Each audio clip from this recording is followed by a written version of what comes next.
Sentimen apa sih yang memberatkan laju IHSG? Ini karena ini menimbulkan sebuah anomali.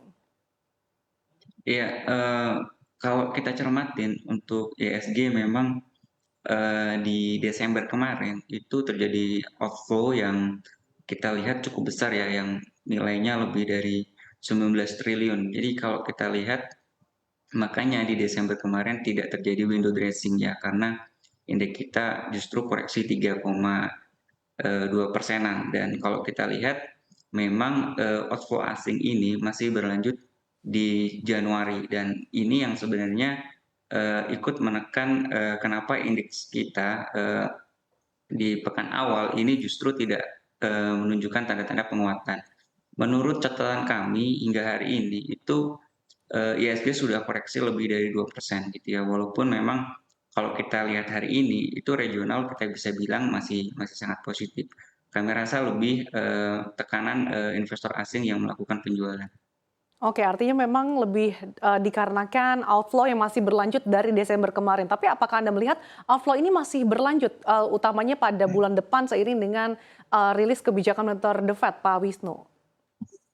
Iya, kalau kita lihat data hari ini memang, potensi, penjualan tersebut, masih berpotensi terjadi. Cuman, kita tentu akan pantau apakah di akhir bulan ini, foreign net sale itu masih, berlangsung atau tidak. Tapi kalau kita lihat, untuk hari ini gitu ya, per hari ini, potensi untuk terjadinya January effect kami rasa, sangat kecil sekali ya kalau kita lihat, per hari ini justru, indeks kita koreksi yang cukup dalam gitu, Mbak. Mhm.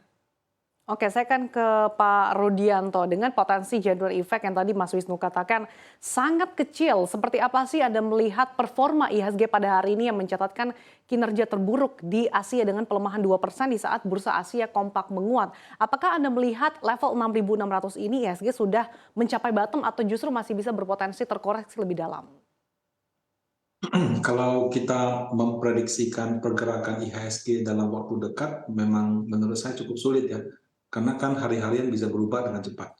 Kalau yang saya cermati, bahwa penurunan saham dan sel asing yang terjadi selama sebulan terakhir ini, salah satunya adalah karena faktor harga energi. Jadi kalau kita perhatikan, harga minyak sudah turun, harga gas juga sudah turun, harga batu bara belum, gitu kan, masih di atas.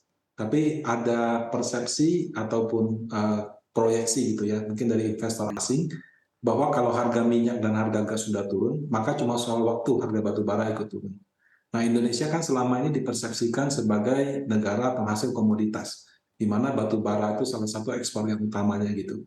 Nah, jadi karena ada kekhawatiran akan harga batu bara akan mulai menurun, sehingga harga komoditas di 2023 tidak akan lebih baik daripada 2022, menyebabkan terjadinya pengalihan dana asing. Jadi view yang tadinya Indonesia bagus karena harga batu bara mulai turun, mereka mulai melakukan rebalancing. Jadi salah satu caranya dengan keluar dari Indonesia. Nah, pertanyaannya apakah bottomnya di 6.600 atau lebih dalam?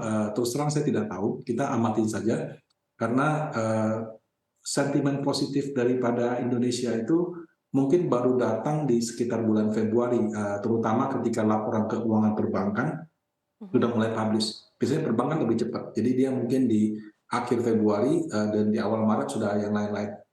Nah, di titik itu rasa-rasanya akan ada sentimen positif. Tapi kalau dalam waktu dekat, karena belum ada sentimen positif, mungkin masih akan berfluktuasi.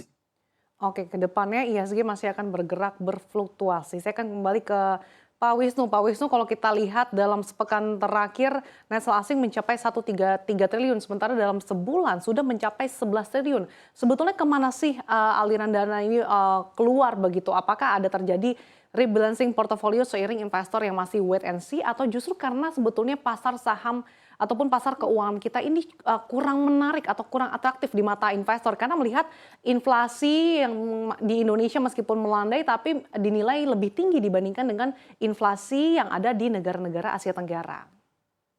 Iya, kalau kita bicara switching portfolio, kita ngelihat data dari OJK gitu ya, di Desember, memang terjadi capital outflow di, pasar modal gitu ya, Mhm. terutama di saham itu dan lari ke SBN yang kalau kita lihat nilainya lebih dari 20 triliun ya.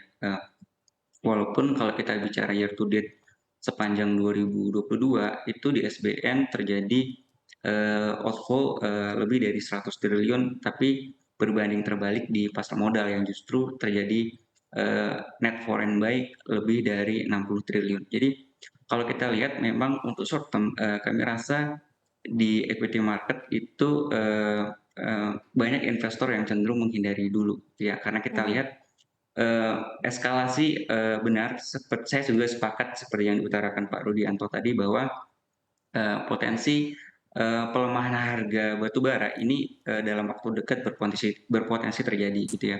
Karena kita melihat juga saat ini harga batubara sudah turun di bawah $400 per metric tonnya, which is kalau kita bicara untuk short term ini biasanya menimbulkan kekhawatiran tersendiri gitu ya untuk emiten-emiten batubara yang kalau kita lihat sepanjang 2022 kemarin itu sektor energi ini kan naiknya lebih dari 100%. Jadi kalau kita lihat memang untuk jangka pendek kami rasa pergerakan investor asing masih berpotensi berlanjut.